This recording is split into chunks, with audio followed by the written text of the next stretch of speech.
اور صوبیہ ناز صاحبہ کرناٹک انڈیا سے وہ سوال کرتی ہیں جی کہ کیا محرم کے پہلے تمام 10 دنوں میں روزے رکھ سکتے ہیں؟ رسول اللہ صلی اللہ علیہ وسلم نے ارشاد فرمایا، بالکل صحیح حدیث ہے کہ افضل الصیام بعد صیام رمضان صیام الشہر اللہ المحرم او کما قال صلی اللہ علیہ وسلم، کہ رمضان کے بعد سب سے افضل ترین روزے اللہ کے مہینے محرم کے روزے ہیں۔ اس میں محرم کی فضیلت بھی ثابت ہوتی ہے کہ آپ صلی اللہ علیہ وسلم نے محرم کے مہینے کو اللہ کا مہینہ قرار دیا، اور آپ صلی اللہ علیہ وسلم نے فرمایا رمضان کے بعد سب سے افضل روزے محرم کے۔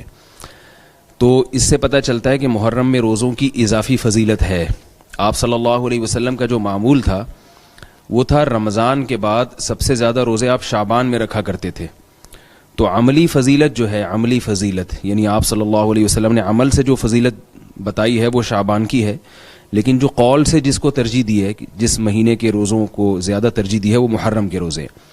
تو علماء نے، علامہ نووی رحمہ اللہ نے اس میں تطبیق یہ دی ہے کہ محرم کی فضیلت بالکل آخر میں، یعنی جب اسلام کا آخری زمانہ تھا اس وقت وارد ہوئی ہے۔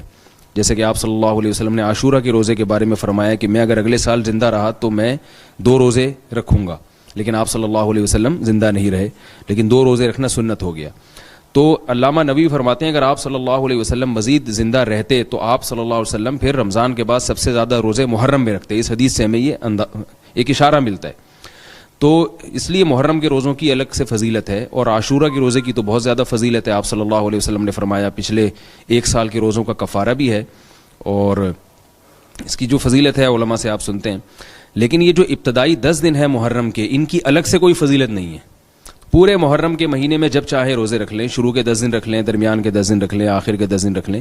البتہ علماء پورا مہینہ روزہ رکھنے کو ناپسندیدہ قرار دیتے ہیں، کیونکہ آپ صلی اللہ علیہ وسلم کی جو سنت ہے رمضان کے علاوہ کبھی بھی آپ پورا مہینہ روزہ نہیں رکھتے تھے، ناغہ کرتے تھے۔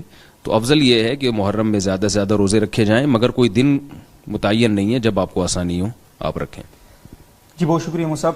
اور محمد اسماعیل صاحب راولپنڈی سے پوچھ رہے ہیں اگر کسی کے فرض روزے رہتے ہوں اور وہ عاشورہ کے روزے میں قضا کی نیت بھی کر لے تو وہ قضا روزہ اس کا ادا ہو جائے؟ عاشورہ کے روزے میں اگر وہ قضا کی نیت کرے گا تو قضا تو ادا ہو جائے گا، مگر عاشورہ کے روزے کا ثواب نہیں ملے گا، کیونکہ عاشورہ کا جو روزہ ہے اس کی ایک مستقل فضیلت ہے۔ تو وہ فضیلت جبھی حاصل ہوگی جب آپ عاشورہ کے روزے کی کو مستقل نیت سے آپ رکھیں اس کی۔ اگر وہ قضا کی نیت کر لیں گے تو قضا تو ادا ہو جائے گا، لیکن عاشورہ کی الگ سے فضیلت حاصل نہیں ہوگی آپ کو۔ جی بہت بہت شکریہ مصعب۔